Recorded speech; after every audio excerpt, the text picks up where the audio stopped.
I'm just going to talk about how to run a good crew meeting, or as good as you can.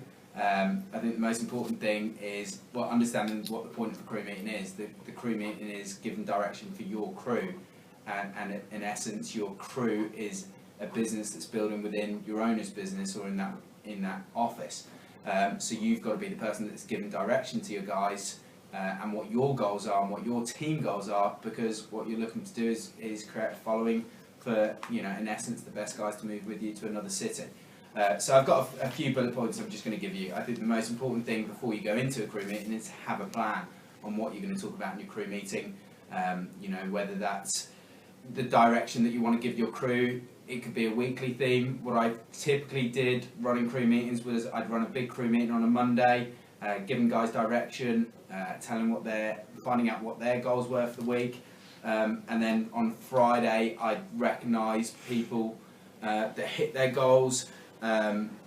You've got to have a crew goal. If you're talking about a crew, have a goal, and get everyone to talk about it and talk big about your crew. What you want. What in essence I always wanted was when new people joined the office, they looked at my crew like it was the office, and I wanted to have the best crew in the office, and that comes from leadership and peace average and all the rest of it, but it also comes from the meeting room. And if they see an action from a leader that's generating a following because of his passion, because of his direction that he's providing his guys, other people in the office or new people go, I wish I was on that crew, or they go, I'm glad I'm a part of that crew. So give people direction, set up a crew goal, talk about the promotional goal with your crew. So on a Monday, say you've got a crew of, whether it's 5 people, you can talk about, right, our goal is we've got 2 new people starting in our team this week, let's make sure they're looked after. The goal by the end of this week is to promote another 2 leaders, if that's the case, badging, providing they're badged. Crew identities, my team was called Eagles, for example, so we often had Eagle crew chants, which we manifested from different songs. We'd talk about crew nights that we were going to go on. It was very much a branding thing. I had a picture of an eagle on the office wall, which is where we did crew meetings. I'd incentivise guys and set goals. I once did a PSP, which cost £100 at the time, and I had a competition going for a month. But I had the PSP on top of a light box, the one that revolves on a shelf in the meeting room, and it was kind of like guys bought into the fact that the high roller or the best performer for that month, not necessarily just in sales, but somebody that was personally recruiting, somebody that was setting a good example, somebody that was leading people, somebody that was promoting leaders, somebody that was doing conference calls, people that were travelling to different offices.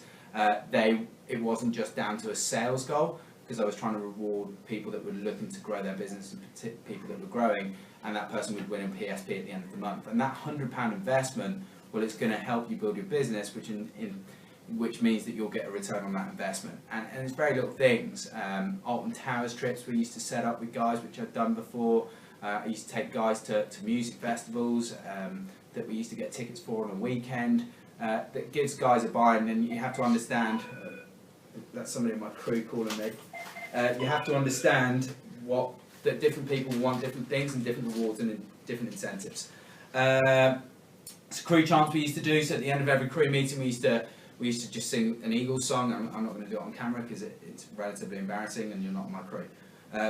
Crew night ideas, so we used to talk about what we'd do as a crew that week if we'd hit a certain goal, or even if we didn't hit the goal, we'd typically do a crew night every week, whether it was a pub, whether it was going to go and play darts somewhere, whether it was a bowling night, somewhere within, local enough to the city that you're in, and if you look hard enough, there's lots of things that you can do when you come back from the field in the evening to get your guys excited about spending time with the rest of their crew. And that's where you bond with your guys, and that's where you find out about them outside of work, outside of the working hours that we do.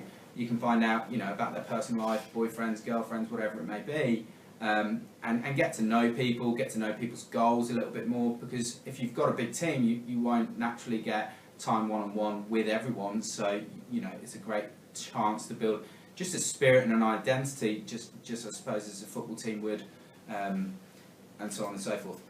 Recognise people that work hard as well.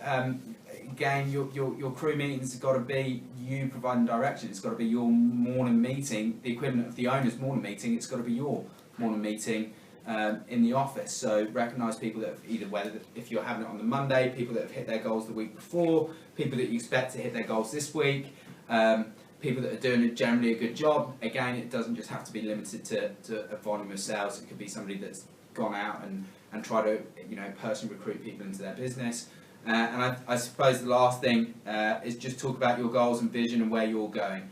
Again, in essence, what you're doing, just to finish up, is you're running an office within an office, and that's where you'll get confidence, and it will certainly help towards you running an office in the future if you've got information that your guys buy into. And what you'll find is guys are waiting then for a crew meeting. They're like, are you running a crew meeting?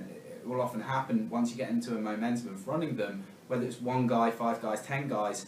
If you run them consistently enough, guys then go, when are we having a crew meeting? When are we having a crew meeting? And then you're doing a good job. But just sell your vision, talk about where you're going, and as a result, people feel safe as part of your team. People feel that they're going to get looked after as part of your team. And if you look after people, you'll create a following.